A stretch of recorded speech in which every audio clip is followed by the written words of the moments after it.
My 17-year-old daughter spent 3 days cooking for 23 people for my mom's birthday party. My dad texted last minute. "We've decided to celebrate at a restaurant. It's adults only." I didn't make a scene. I did this instead.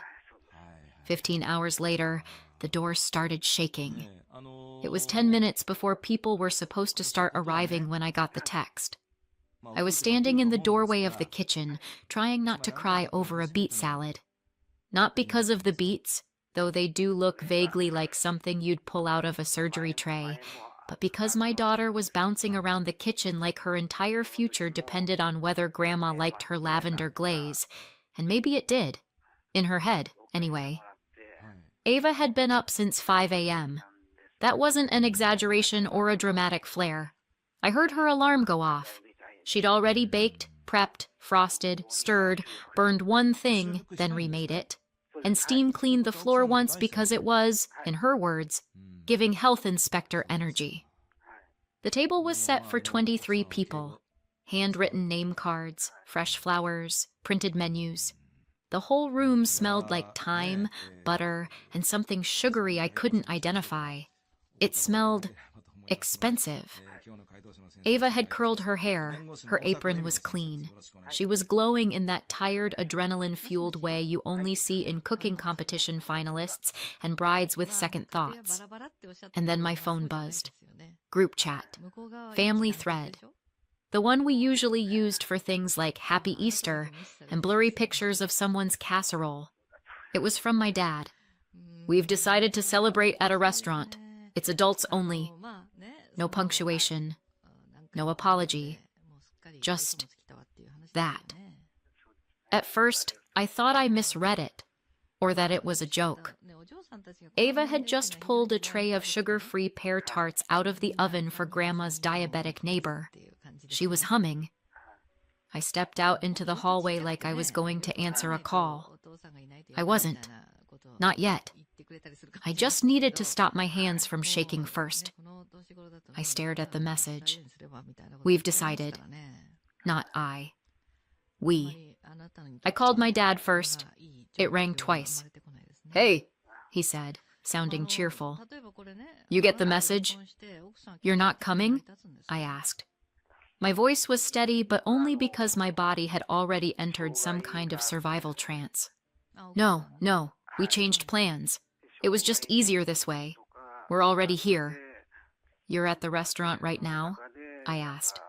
"Yep, just sat down. The menu looks great. Everyone's here." A pause. "Why?" "Because Ava's been cooking for 3 days," I said. "You said we'd host it here. She made enough food for 23 people. She's been up since 5 this morning."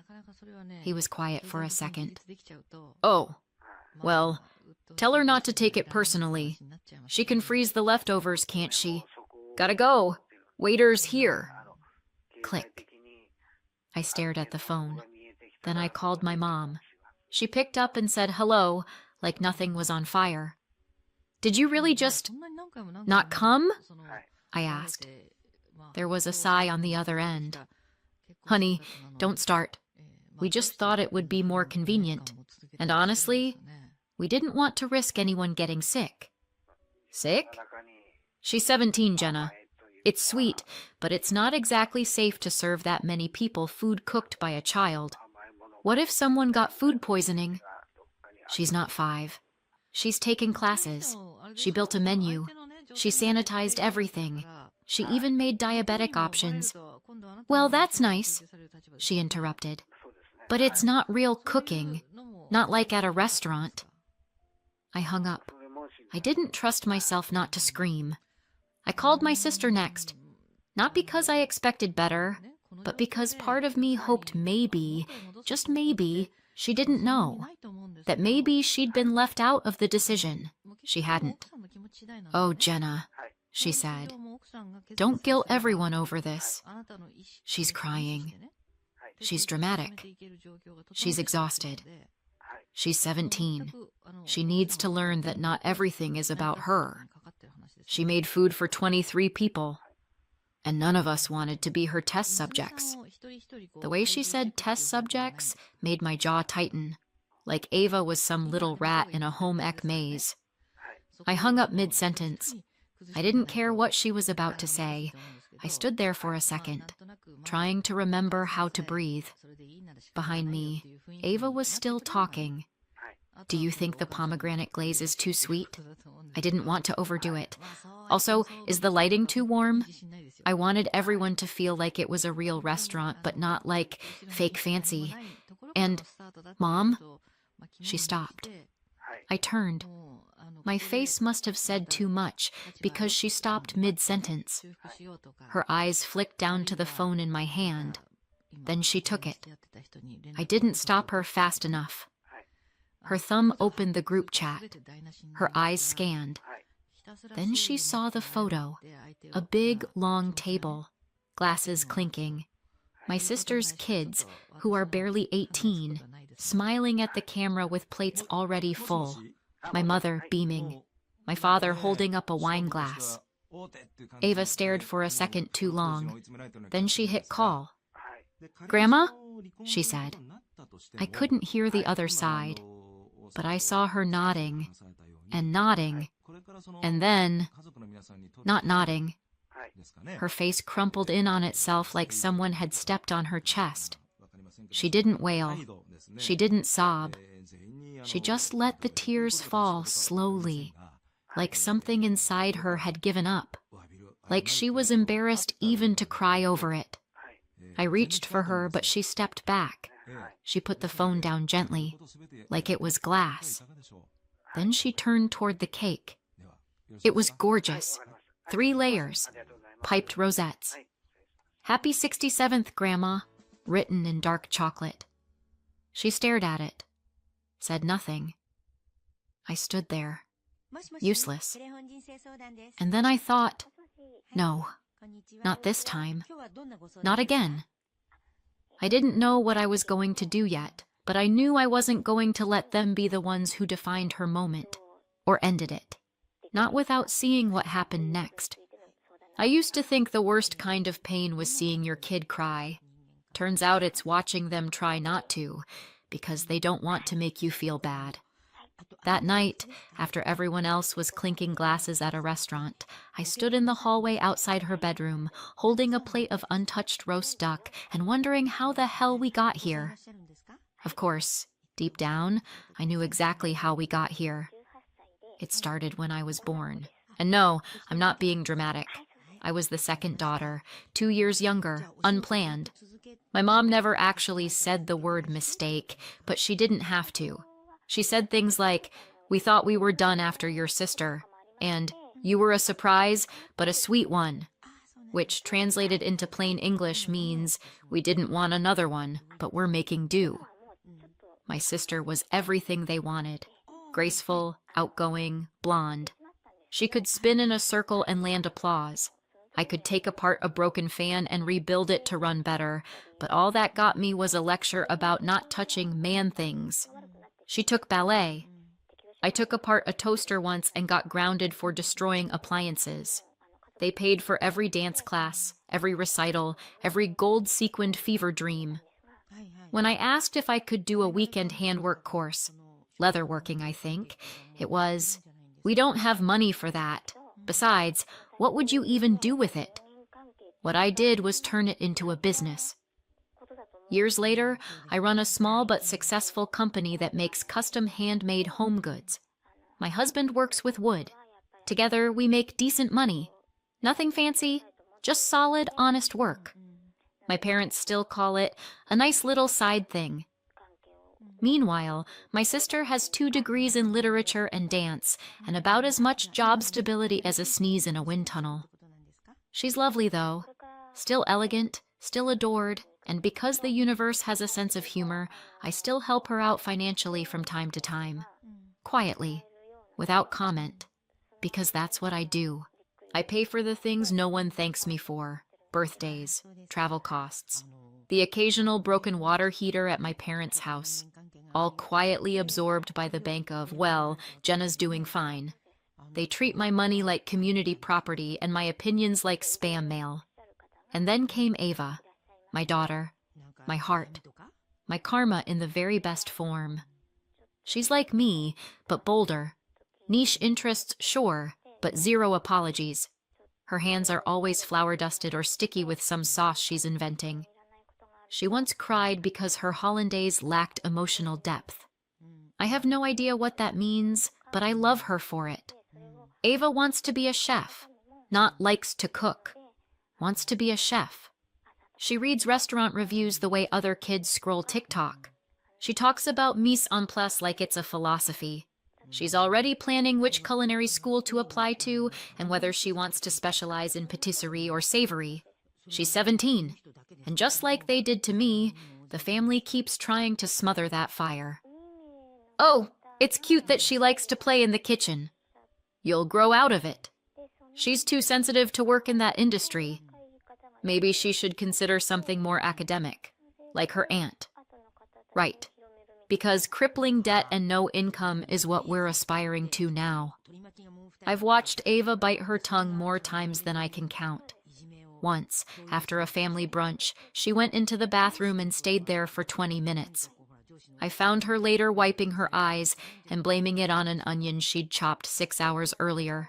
So when she came to me and said, "Mom, I want to cook for Grandma's birthday this year, the whole thing, just me," I was a little stunned, but also proud. She knew how hard that would be, how cruel they could be. She wanted to do it anyway. I asked her 3 times, "Are you sure?" Each time she nodded harder. I want to show them what I can do. And then she did. She made a menu, printed it, organized the kitchen like a military operation, took into account every food allergy, every dietary need, every personal preference. My dad doesn't eat mushrooms. My mom thinks cilantro tastes like soap. Ava adjusted for both. She went shopping with her own money, sourced ingredients, tested everything. She even borrowed a friend's cake turntable so she could practice clean frosting lines. Every night, she'd show me her list, check marks beside each completed task, and then ask, "Do you think they'll like it?" I told her yes, every time. But I hated that she even had to ask. On the day of the party, she woke up at 5 a.m. Again, no exaggeration. I heard the clatter of pans, the soft hum of classical music. She says it helps her concentrate, and the tap of her heels across the tile as she danced from oven to counter and back. She looked exhausted by 4 p.m., but glowing, radiant, like she was doing what she was meant to do. You know the rest. They didn't show up. They went to a restaurant instead. All of them. My parents, my sister, my niece and nephew. Even the ones who always show up late with store-bought dip made it. The only people missing were me and my daughter, who had made a 3-tier cake and piped Happy 67th in dark chocolate curls. They didn't just reject the food, they rejected her. And they didn't even bother to lie about it. But here's the part I haven't told you yet. That night, as Ava sat in her room pretending to scroll her phone, I got a text. A payment notification. My business card, the one I sometimes use to cover family costs, had been charged $1,327.90 at a restaurant downtown. The same restaurant they were at. The same number of guests. They used my card to pay for the meal that replaced my daughter's dinner. I stood in the kitchen, still holding her tart crust in one hand, and stared at the charge. At first I laughed. It was either that or throw a plate. Then I felt it, the kind of still, angry clarity that comes right before a storm. They didn't just erase her. They made me pay for her erasure. And they thought we'd just sit quietly and let them. They thought wrong. I should have been the calm one, the adult, the mother with the soothing voice and the wisdom to say, "It's okay, honey. You did your best." But I was not in that mood. Ava was still in the kitchen, standing stiff in front of the cake. Her hands were clenched at her sides like she wanted to throw something but didn't want to ruin her own frosting. I couldn't blame her. That cake was a masterpiece. She'd piped chocolate lace along the bottom and candied edible violets for the top. It looked like something you'd see in a glass case behind velvet rope. She turned to me with red eyes and said, "We should throw it all out." I stared at her. "No. Mom, no. If they won't eat it, someone else will." "Like who?" I didn't have an answer yet, but my hands were already moving. I grabbed my phone and started scrolling. Ava didn't know it yet, but I was about to set this entire evening on fire. First, I called my husband. He was still at work, which somehow made me even angrier. "I need you home. Now." He didn't ask questions, just said, "Be there in 20. Then I started calling everyone else. Old friends, neighbors. My cousin Sam from my dad's side, who always got left out of things for being too political, which was code for calls out our parents when they're awful. People from our local community group. A woman I'd met twice through a charity bake sale. My dentist's receptionist. I didn't care. I told them the truth. My daughter spent 3 days cooking for her grandmother's birthday. They ditched her. She made 23 meals. I need people who can eat. It wasn't an invitation. It was a summons. And to my surprise, people came. Fast. By the time my husband pulled into the driveway, the first 2 cars had already parked. One neighbor brought a bottle of wine and an entire extended family who didn't have dinner plans anyway. A woman I barely remembered from a book club 2 years ago showed up with her teenage son and a bouquet of tulips she'd grabbed on the way. Word spread faster than I expected. It was like watching a protest materialize dish by dish. Ava was horrified at first. She stood in the hallway whispering, "Oh my God, Mom, what are you doing?" "I'm salvaging what's left of your dignity and dessert. Help me find more chairs." "But," I turned to her, "you cooked. For 3 days. You made something beautiful. This isn't pity. It's defiance." That shut her up. But only because her brain was clearly buffering. We shoved together 2 folding tables and started putting out the food. By the time the 3rd wave of guests arrived, Ava had retreated to the kitchen to reheat things and whisper panic to herself over sauce temperature. That's when the journalist showed up. I didn't invite her. Someone else did. A friend of a friend who was in food media.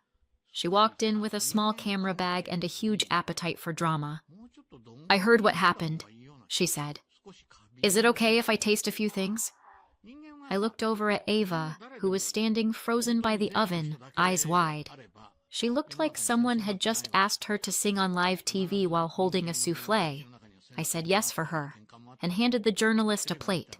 The journalist didn't just taste things, she photographed them, asked about ingredients, took notes. At one point she whispered to me, "You know she's better than some of the professional chefs I've reviewed, right?" I swallowed hard. "Tell her that." Eventually, the crowd settled. All 23 seats were full. Ava peeked from the kitchen like a nervous raccoon and asked, "Should I serve the appetizer?" I said, "No, you should serve your menu." And so she did. The room quieted as the first course went out. Then came the murmurs. "Oh, wow. Is that lavender? This is incredible." By the main course, there was clapping. By dessert, someone stood to make a toast. To Eva, too, the girl who cooked an entire feast, didn't quit when she was kicked down, and whose food tastes better than anyone we've ever paid to feed us. She got a standing ovation. And then, because the universe apparently has a sense of timing, a second cake appeared.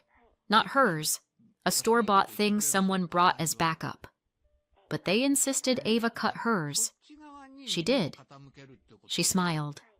Barely. But it was real.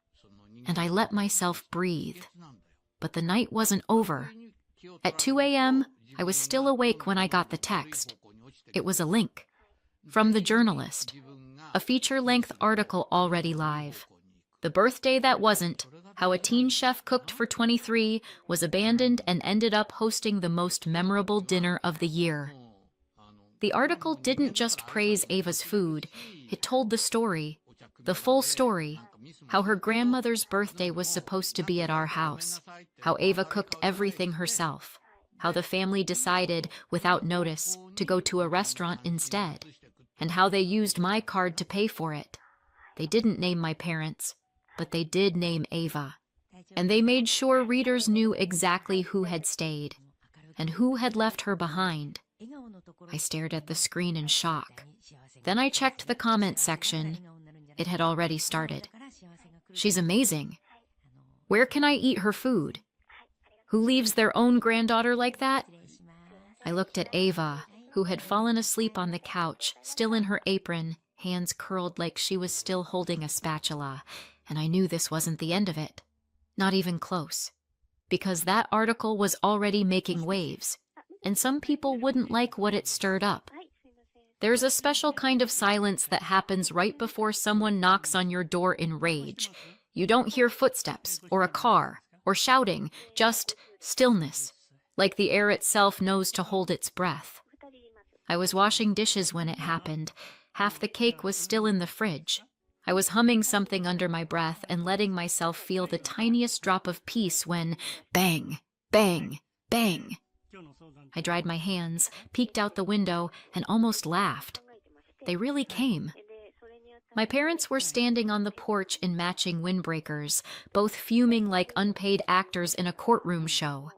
And standing slightly behind them, arms folded like she'd practiced the pose in a mirror, was my sister. I opened the door because I was tired of hiding, but I didn't invite them in. "You need to fix this," my dad snapped, skipping hello entirely. My mom chimed in with, "Do you have any idea what you've done to our reputation?" My sister didn't say anything yet. She was letting the elders go first. Very old school of her. I blinked. "What I've done?"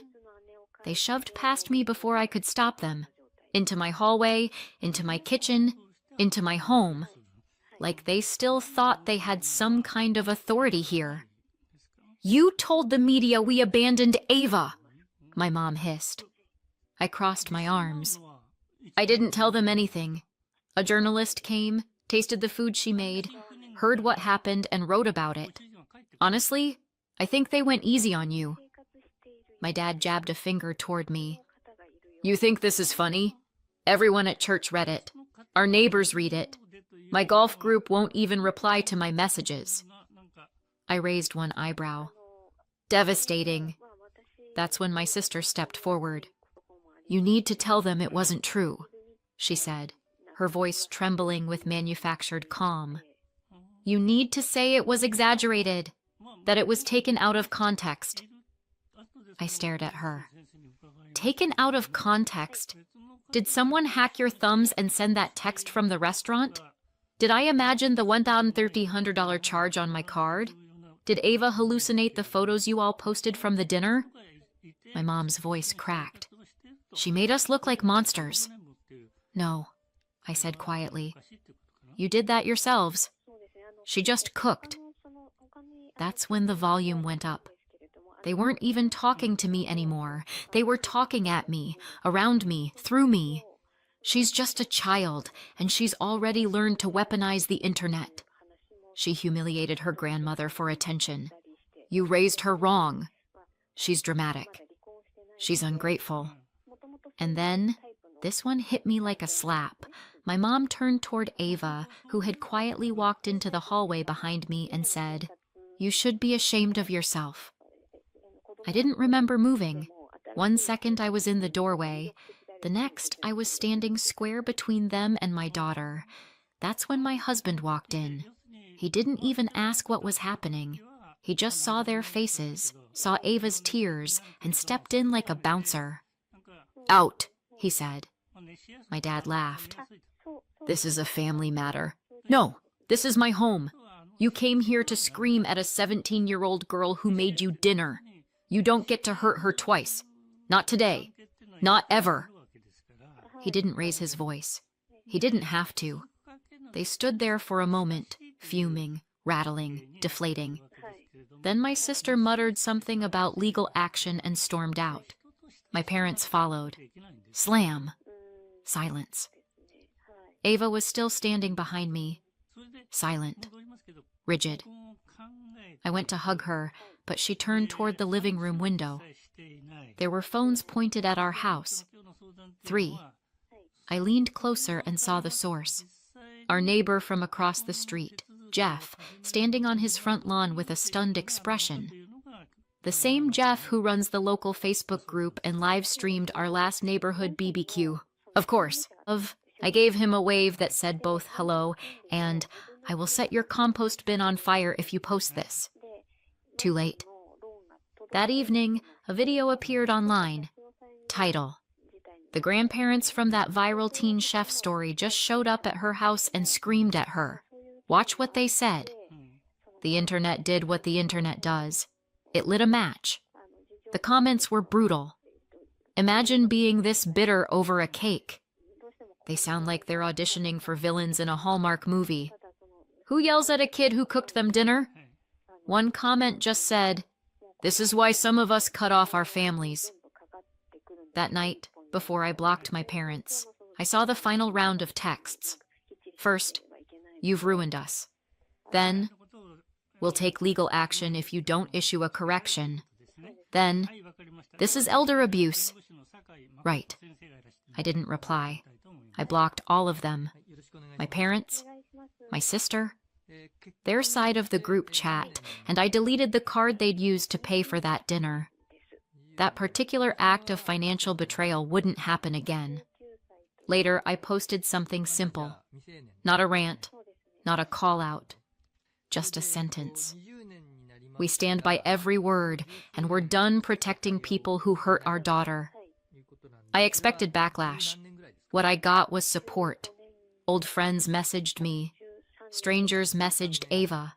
A local chef invited her to stage in his kitchen over the summer. Someone from a culinary program she'd dreamed about said they'd be watching her journey with interest. We didn't celebrate, but we finally exhaled. Fast forward 1 year. Ava got in. Not just anywhere. The program she used to whisper about. The one she thought was impossible. She's still in her first year, but she already has clients. People who want her to cook for events, bake for birthdays, cater for small dinners. Some of them even reference the article. Her food blog, it's flying. She posts recipes, photos, videos. She has followers, real ones, people who see her. She's different now. Not louder, not bolder, just steadier. She never reached out to my parents again. Neither did I. We heard they moved, some town 2 hours away. Too many people had stopped inviting them to things. Too many friends suddenly had plans. They told someone they wanted a quieter life. Sure, Ava never saw a real apology, and I never got my money back for that restaurant dinner. But we got something better. Clarity. Peace. Ava got a future built with her own 2 hands, and they can't take that from her. So yeah, that's how my daughter's first heartbreak turned into her first headline. How a ruined birthday turned into a full-course rebirth. And how I stopped funding people who thought they could buy silence with guilt. I chose my daughter, and I'd do it again tomorrow. But tell me, did I go too far? Or just far enough? Let me know in the comments. And if you want more stories like this, don't forget to subscribe and hit the bell. We wish Amanda's kids were our only grandkids, my mother said, right in front of my 9-year-old daughter. She ran away crying. I didn't cry. I took action. 3 days later, their lives started falling apart. Birthdays are supposed to bring out the best in people. In my family, they bring out the truth. It was my mother's birthday, and the whole circus had gathered at their house. My sister Amanda and her husband Eric, glowing as usual, with their 3 little prodigies, Caleb the poet, Grace the pianist, and Moa, who could probably sing before she could talk. And then me, Monica, the disappointment who turned up with just 1 child, Rose. Rose was sitting on the edge of the couch, swinging her legs, clutching the card she'd made. A lopsided heart drawn in red crayon. She'd worked on it for hours. I'd told her it was perfect. I believed it. After the cake and the awkward small talk, someone, probably my mother, suggested the kids do something special for Grandma. This is what happens when half your family treats children like performing seals. Amanda's kids went first, of course. Caleb recited a poem he'd written, which sounded suspiciously like something lifted from a school anthology. Grace played a piece on the piano, fingers neat, rehearsed, confident. Moa sang a sweet little song. Everyone clapped as though they were watching child prodigies audition for Juilliard. Then it was Rose's turn. She's shy, always has been. But she wanted to try. She stood up, hands shaking, and started to sing Happy Birthday. Just that. Something simple. Her voice wobbled. She missed a note. By the second line, she stumbled, her cheeks flushing. Halfway through, her throat closed up and she went silent. There was a pause. A polite smattering of claps. Amanda's kids exchanged looks like they'd just won a competition. Rose sat down, her card still clutched in her hand, her eyes shining with unshed tears. And then Caleb, ever the show-off, piped up, "Can I do another one, Grandma?" He launched into another poem, this time flawless. The room filled again with warm applause. That's when my mother said it. She chuckled, still smiling at Amanda's children, and said, "Sometimes I wish you were our only grandkids." It was said lightly, as if it were funny. My father nodded along, lips pressed together in a smug little line. Amanda smiled. Awkwardly, yes, but she didn't object. No one did. The laughter faded only when Rose froze. She looked at my mother, then at me, and then the tears spilled over. She bolted. Her chair scraped back and she fled down the hall, sobbing, small shoulders shaking. The silence in the room was heavy enough to choke on. I stood. My heart was pounding so hard I thought I'd be sick. "Monica," my mother said, her voice airy, dismissive. "Oh, for heaven's sake, it was just a joke." A joke. I didn't answer. I didn't trust myself to.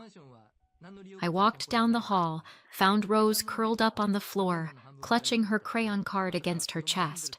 Her cheeks were wet, blotchy, her little body trembling. I crouched down, pulled her against me. "Come on," I whispered. My throat was tight. "We're leaving." And that was it. No dramatic confrontation. No scene.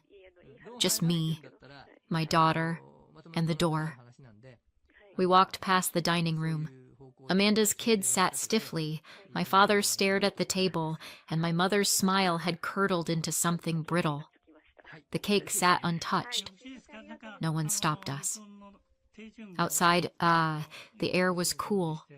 Rose's small hand gripped mine like she was holding on for life. In the car, she curled against me, her breath hitching, her tears soaking into my sleeve. What do you say in a moment like that? They didn't mean it? They did. It's not true? To her, it felt true.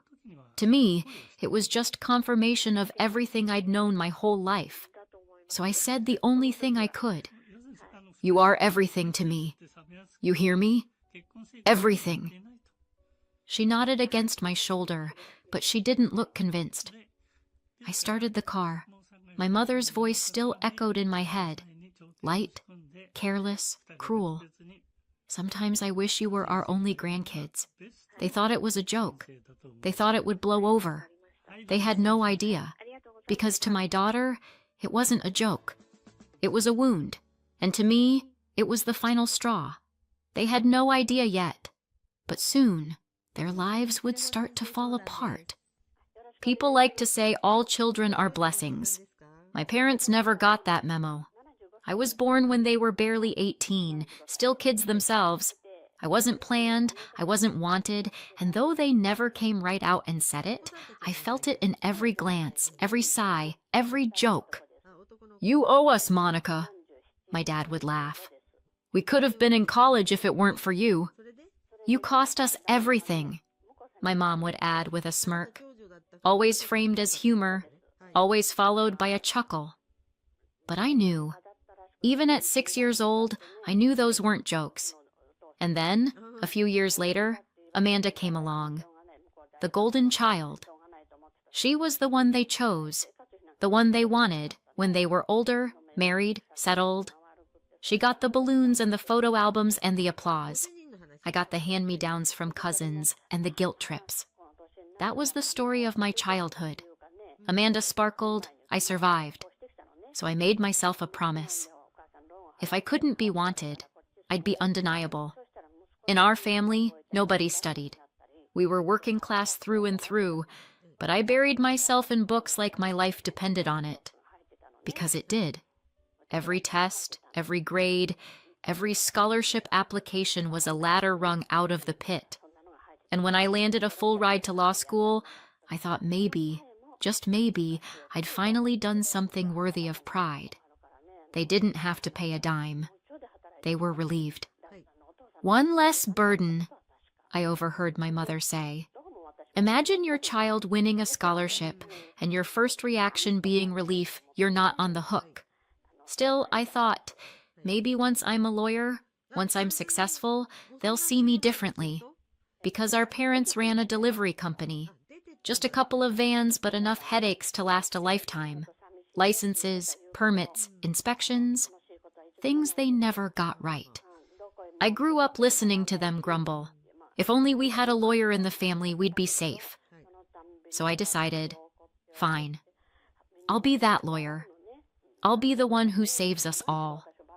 For a while, it worked. I graduated, landed a good job at a firm, started making real money. For the first time, I wasn't scraping by. I even started sending them money, $300 a month to help with the mortgage. The first time in their lives, they had a child paying them. And when it came to their delivery business, I cleaned house. I filed their paperwork, argued with inspectors, drafted responses to competitor complaints. All pro bono, of course. Before me, lawsuits were constant. After me, the chaos disappeared. Their little company even grew. And for the first time, I thought, maybe I'd finally done it. Maybe I'd earned respect. Then came the promotion, the big one. I was in my early 30s, single, on track for a position that would have doubled my salary. My parents were ecstatic, practically giddy, planning how much more I'd be able to help. And then, life happened. I got pregnant. Not planned, not expected. A casual relationship that was never meant to last. He sees Rose sometimes, but he's not really in the picture. My parents told me to get rid of her. Don't ruin your life. That was their advice. But the second I saw that test, something in me shifted. For the first time, I didn't feel like a mistake. I felt like I had a purpose. So I kept her. And Rose has been the best decision I ever made. My parents? They were furious. You've ruined everything. Again. I gave up the promotion. I took a lower-paying role with flexible hours. I traded prestige for balance. And I was happy. I still am. But my parents never forgave me for choosing love over money. Now Rose is 9. Sweet, shy, always sketching in her notebook, more confident with a pencil than a microphone. She is my world. And despite everything, despite their resentment, their constant digs, I still help my parents. $300 a month for their mortgage. Free legal work to keep their business from crumbling. Because I thought, maybe it's just what a good daughter does. Maybe one day they'll see. And then, just a few weeks ago, everything changed. I got another offer. A prestigious law firm, high salary, flexible hours. The kind of position I'd once turned down when I was pregnant with Rose. It felt like fate, a second chance. And this time, I could take it. Rose was older now. I could balance it. I planned to surprise my parents with the news on my mother's birthday. To tell them, you don't have to worry anymore. I'll carry it. You can retire. But before I could open my mouth, my mother looked at my daughter and said she wished Amanda's kids were her only grandchildren. And in that moment, all the years of sacrifice, all the jokes, all the debts I'd paid that were never mine, it hit me like a fist. I wasn't their safety net. I was their scapegoat. And Rose? She was just collateral damage. So when I walked out of that house with my daughter's hand in mine, I knew something they didn't. They thought it was just another joke. They thought I'd get over it like I always did. But I was done. And soon, their lives would start to unravel. On the drive home, Rose stared out the window, silent, her face pressed against the glass. I wanted to fill the silence, to say something that would undo what she'd just heard. But there are no words that can unhear cruelty. Later, tucked into bed with her sketchbook balanced on her knees, she finally asked, "Why would Grandma say that? Did she mean it?" And there it was, the question no child should ever have to ask.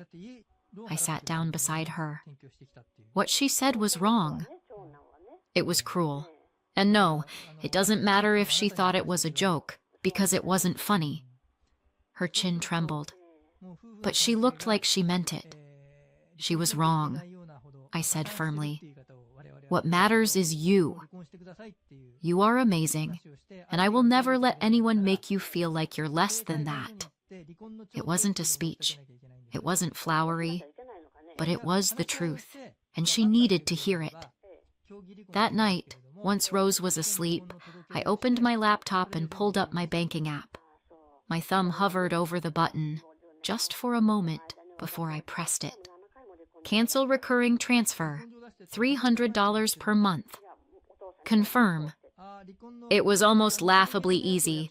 One click to erase years of obligation, years of trying to buy affection that was never for sale. Then I drafted one last message. Don't ask me for legal help anymore. Hire your own lawyer. I stared at the screen, hit send, and closed the laptop.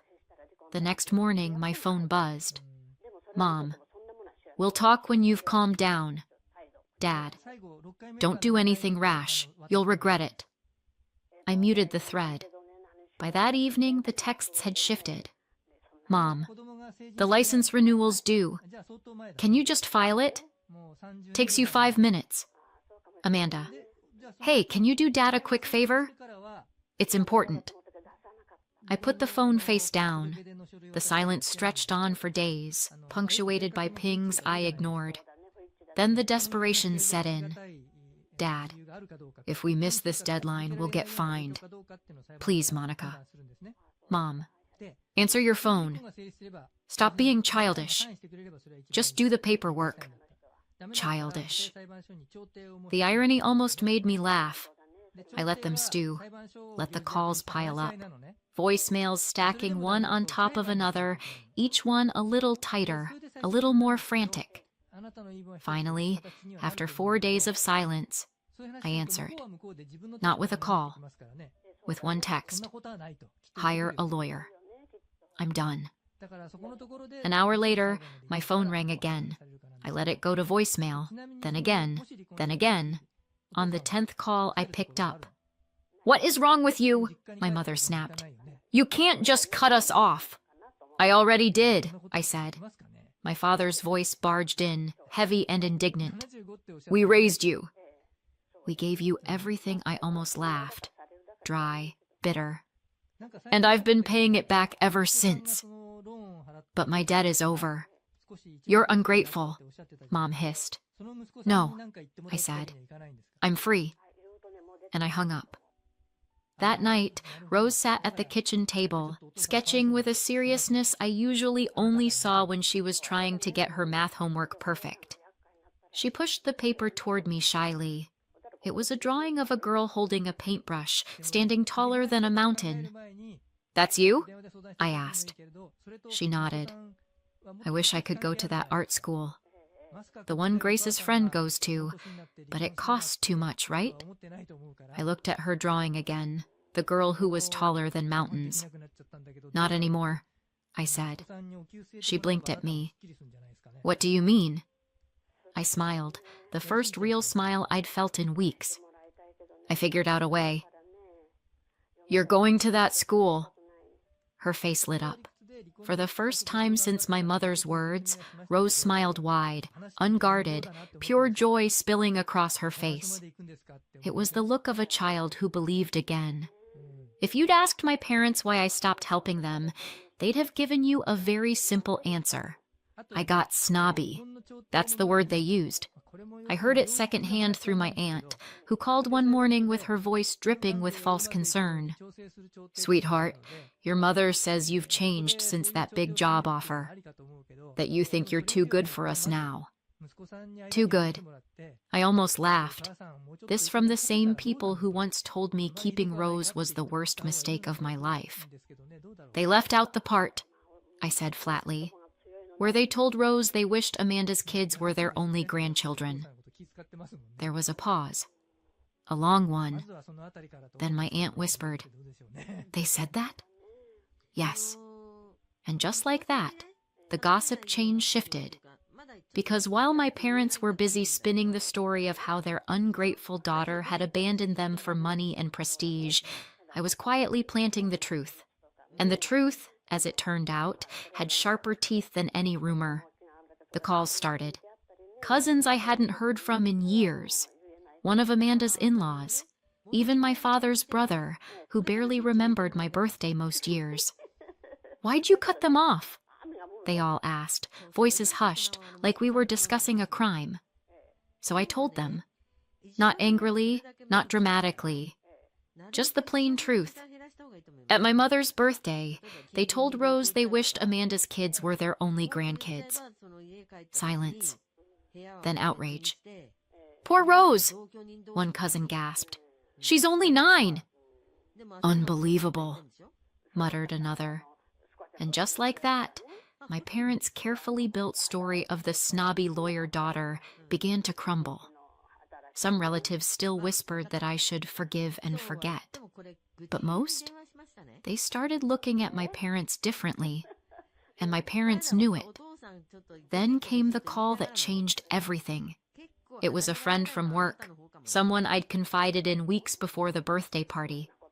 I'd told her about my new job offer, about how I'd planned to surprise my parents with it, to finally tell them they could retire. She sounded hesitant when I picked up.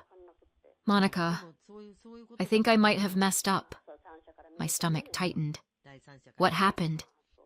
"I ran into your mom and dad at the store," she said quickly. "I thought they already knew, so I asked how they felt about the surprise." They looked at me like I'd grown another head. I said, "You know, the promotion. How you were going to tell them they could finally relax about money." "Monica." They went pale, like ghosts.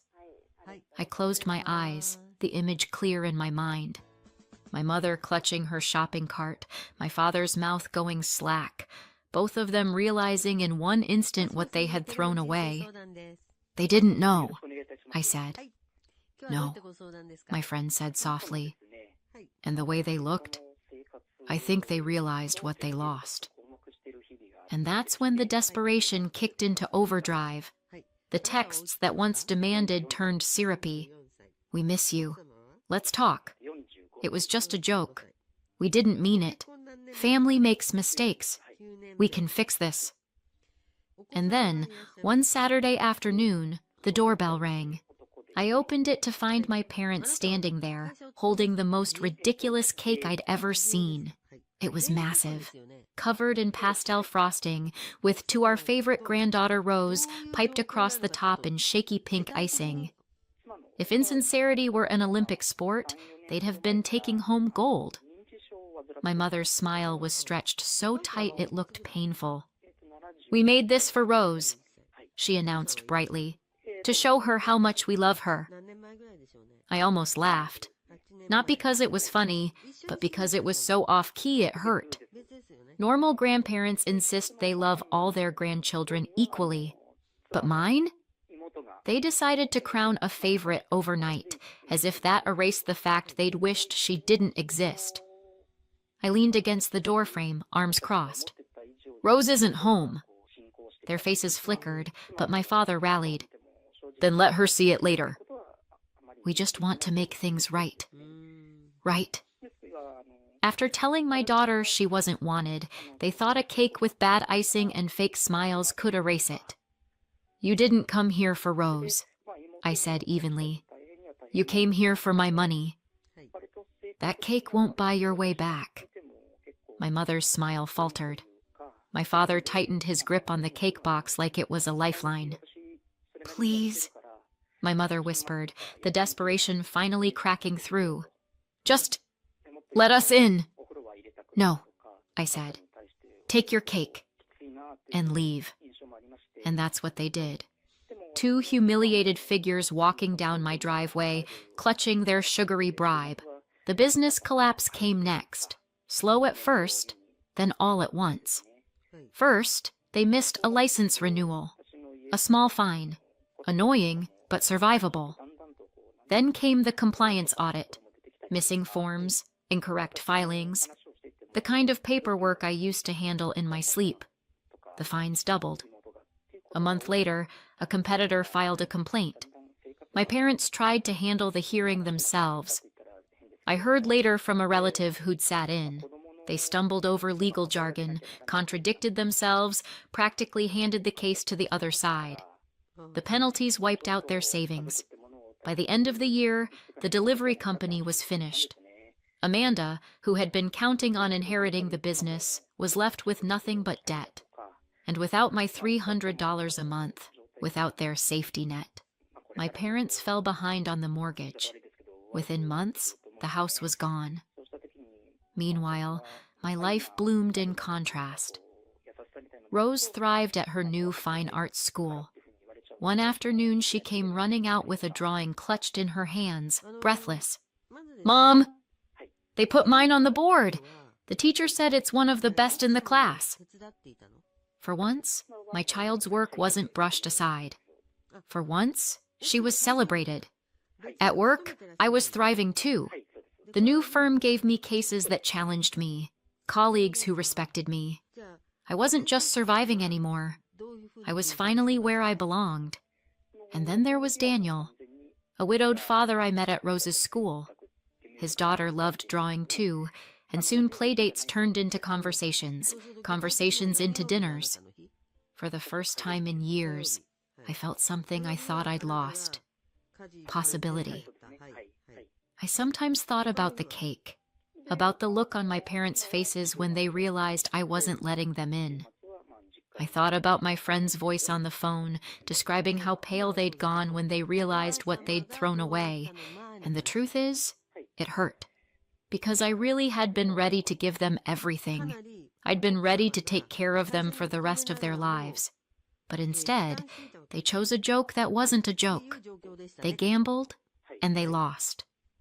While their lives unraveled, mine was finally falling into place.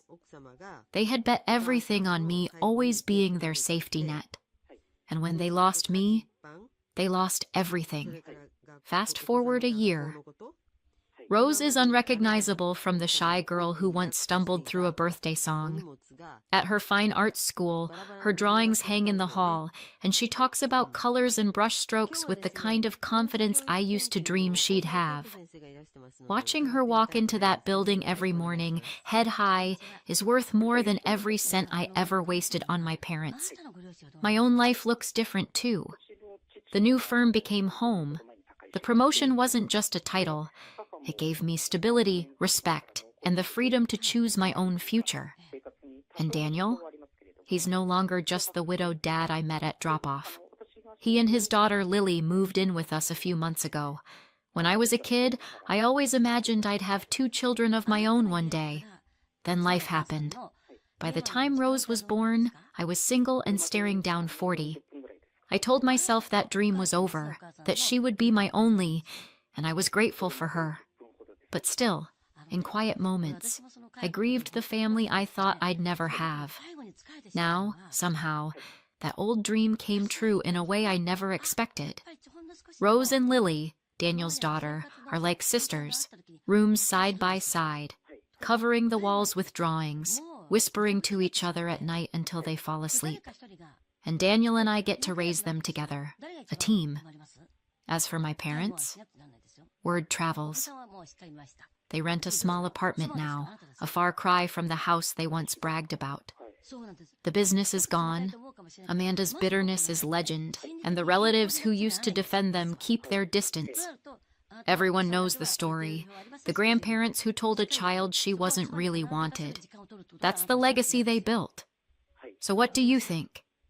Did I go too far? Or not far enough? Let me know in the comments, and don't forget to subscribe for more.